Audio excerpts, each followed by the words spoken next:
you're a young woman, this program is all about inspirational women wanting to make a difference. Man, I really want to make a difference. They're out there. Take Dr. Carol Williams. Fighting the common cold, seborrhea, psoriasis, Not that kind of a doctor. This doctor operates on an organ. spleen, Pipe. pipe. When it comes to the outdoor symphony of the park, not too many individual notes Play it for you. compete with these.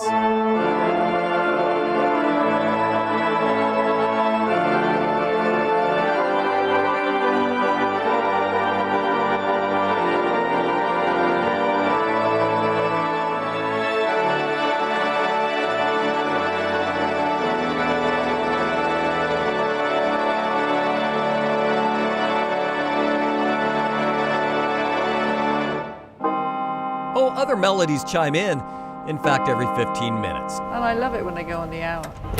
Just across the park at the California Tower. It's always nice and cooler in here. But when Carol goes to work, We always you dark. seem to forget what time it is.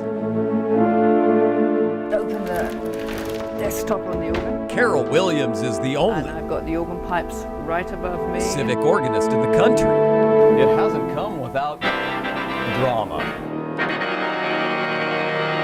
Yes, The Perils of Carol. That's pretty dramatic, isn't it? It was dramatic though. It plays just like a soap opera. A Carol little dramatic. and the Spreckles Organ Society It's one desk that runs the Organ Society. found themselves in a sticky plot turn Big article is this one from the New York Times. hadn't seen in 100 years.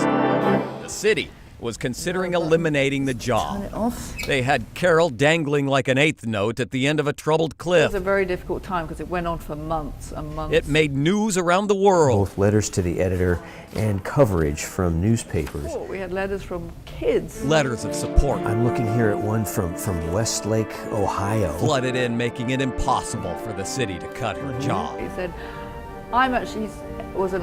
comes in from the Midwest, comes in every summer to hear the organ. He's an epileptic child, cannot go and hear an organ in a church. And all of it touched her. He really values the time that he comes to Balboa Park to hear the great Spreckles organ. I mean, that was just one child who wrote down to City Council.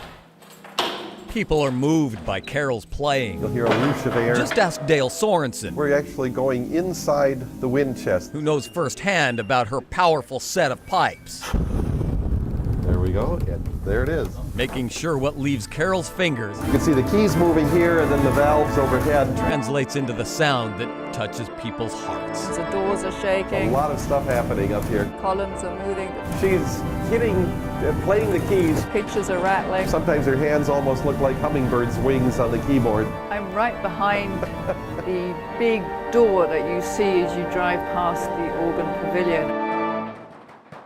For practice, that giant metal roll-up door hides both instrument and its player, I just heard this coming up. sort of. So where are you from? I'm from Wales.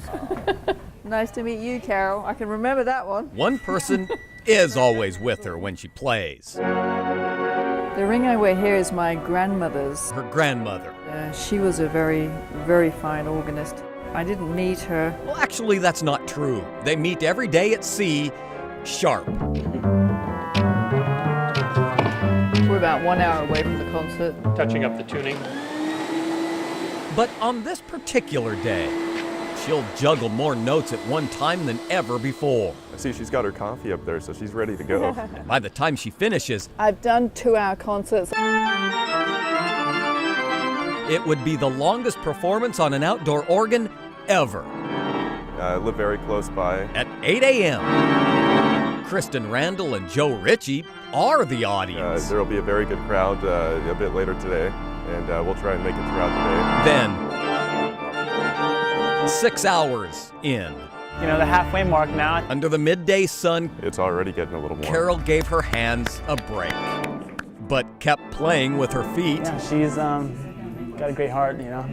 You see, Carol wanted to do something for Operation Rebound, a group that helps heal injured soldiers from the inside. Yeah, you know, she takes it seriously. Just a 12 small hours. sacrifice, she feels, for people like Mike Johnston, who gave so much. So It is supposed to be the world record now, so. And 12 hours. Nobody ever attempted 12 hours of that before. And a couple of minutes later. We may have been. I think the first two spectators. Joe and Kristen, who heard the first notes, We may be the last two. Right.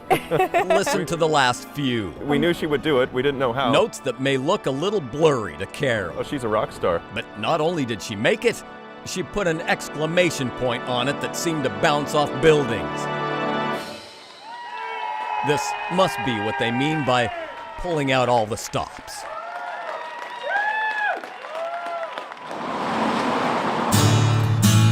Just look around.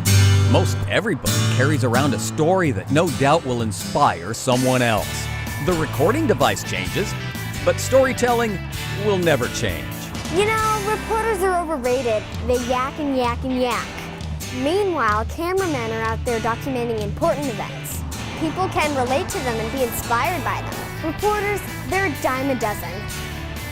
Come on, let's go get some lunch. Demanding actresses.